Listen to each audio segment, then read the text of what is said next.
पापा अंकुशा एकादशी। एस्ट्रो तक के सभी दर्शकों को राधे राधे और पापा अंकुशा एकादशी की हार्दिक शुभकामनाएं। जिस दिन हम अपने सभी पापों के अंकुश से दूर हो सके, उस एकादशी की बहुत शुभकामनाएं। एकादशी का महत्व हमारे हिंदू धर्म में बहुत है, बहुत ही शुभ माना जाता है। एकादशी का व्रत करना, एकादशी पर श्री हरि विष्णु की पूजा करना। एकादशी तिथि को अत्यंत पवित्र माना गया है। हर माह में शुक्ल और कृष्ण पक्ष में 2 एकादशियां आती हैं। अश्विन शुक्ल पक्ष की एकादशी को पापा अंकुशा एकादशी कहा जाता है। यह तिथि पाप को नाश करके और मोक्ष की प्राप्ति के लिए विशेष शुभ मानी जाती है।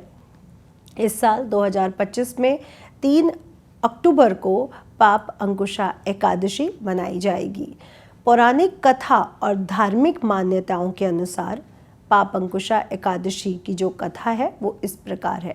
पद्म पुराण में भी इसका उल्लेख मिलता है और भगवान श्री कृष्ण ने भी युधिष्ठिर को बताया था कि हे धर्मराज, एक एकादशी का व्रत करने से, जो पाप अंकुशा के नाम से जानी जाती है, मनुष्यों के सभी प्रकार के पाप नष्ट हो जाते हैं और उन्हें अत्यंत पुण्य की प्राप्ति हो सकती है सिर्फ एक व्रत से।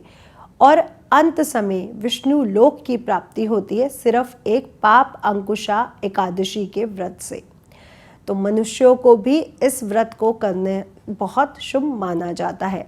पाप विनाश का प्रतीक पाप अंकुशा शब्द का अर्थ है पाप यानी सब मनुष्यों के द्वारा किए गए सभी पाप, अंकुश यानी नष्ट करने वाली, रोकने वाली ताकत।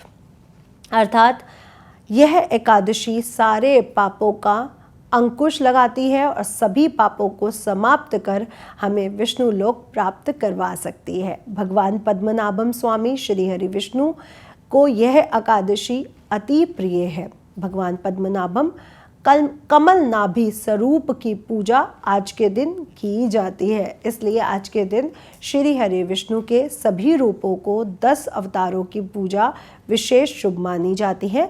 इसके साथ साथ पद्मनाभम जो कमल नाभि पर विराजमान है, उस स्वरूप की पूजा भी बहुत विशेष मानी जाती है। आज के दिन श्री हरि विष्णु की उपासना की जाती है और उससे हमें स्वर्ग, मोक्ष, श्री विष्णु धाम भी प्राप्त हो सकता है। सर्वप्रथम सुबह उठें, स्नान इत्यादि करें और व्रत का संकल्प लेना बिल्कुल भी ना भूलें।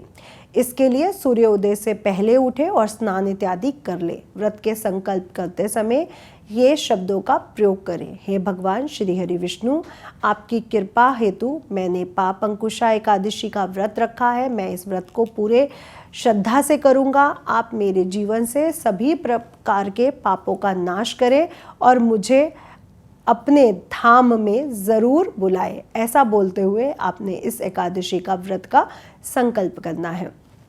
जो पूजन सामग्री रहेगी वो इस प्रकार रहेगी, क्योंकि श्री हरि विष्णु को तुलसी बहुत प्रिय है, इसलिए तुलसी दल आपके पूजन सामग्री में ज़रूर होना चाहिए। पीले पुष्प, धूप, दीप, निर्वेद, फल, मिठाइयाँ और पंचामृत श्री हरि विष्णु को बहुत प्रिय है।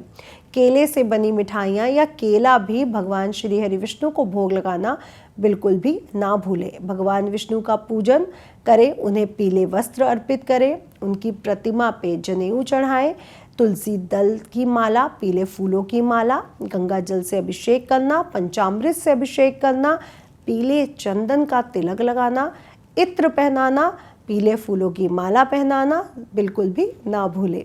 साथ ही साथ ओम नमो भगवते वासुदेवाय मंत्रों का जाप हमेशा करते रहें। दिन भर फलाहारी व्रत रखें। निर्जल उपवास कर सकते हैं तो बहुत ही अच्छी बात है। अपनी क्षमता के अनुसार आप निर्जला रहें या फिर फलाहारी व्रत भी रख सकते हैं। रात्रि जागरण करें, हरि के नाम का कीर्तन करें। श्री हरि के जो 1000 नाम है, सहस्त्र नाम, वो जाप आप कर सकते हैं। गीता पाठ कर सकते हैं। श्री हरि विष्णु के मंत्रों का जाप करते रहें। अगले दिन द्वादशी तिथि सूर्योदय के बाद व्रत का पारण करें। ब्राह्मण को भोजन करवाएं, उसके उपरांत गरीब को भोजन कराएं, कुछ दान ज़रूर दें, तभी आपको व्रत के सभी लाभ प्राप्त होंगे। पाप नाश और मोक्ष की प्राप्ति यह एक व्रत आपको करवा सकता है। मृत्यु के बाद विष्णु लोक की प्राप्ति यह एक व्रत आपको करवा सकता है। आयु, आरोग्य, सुख समृद्धि और मानसिक शांति मिलती है सिर्फ इस एक व्रत से। यह व्रत विशेष रूप से पूर्वजों की आत्मा को शांति देता है, पितृ दोष समाप्त करता है और हमारे जीवन, हमारी कुंडली से जुड़े हुए सभी दोषों से मुक्ति भी हमें दिलवाता है। दक्षिण भारत में तो इस दिन श्री हरि विष्णु जी के मंदिर में भक्ति संगीत का आयोजन होता है और बड़े बड़े पंडाल लगते हैं। उत्तर भारत में लोग गंगा यमुना का स्नान करते हैं, दान करते हैं और पुण्य करते हैं। कई लोग इस दिन गीता विष्णु सहस्त्र नाम भागवत कथाएं रखवाते हैं जो बहुत ज़्यादा शुभ मानी जाती हैं।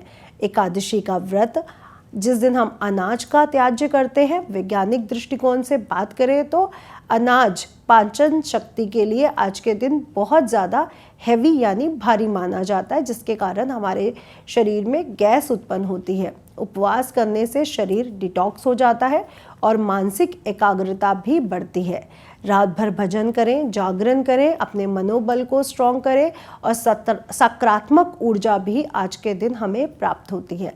पाप अंकुशा एकादशी का पालन करने से मनुष्य सभी प्रकार के पापों से मुक्त हो जाता है और यह दिन भगवान श्री हरि विष्णु की भक्ति और मोक्ष की प्राप्ति भी दिलवा सकता है। यह व्रत आध्यात्मिक शुद्धि, स्वास्थ्य लाभ और मानसिक शांति के मार्ग को भी खोलता है। तो श्री हरि विष्णु के पाप अंकुशा एकादशी की एस्ट्रो तक के सभी दर्शकों को हार्दिक शुभकामनाएं।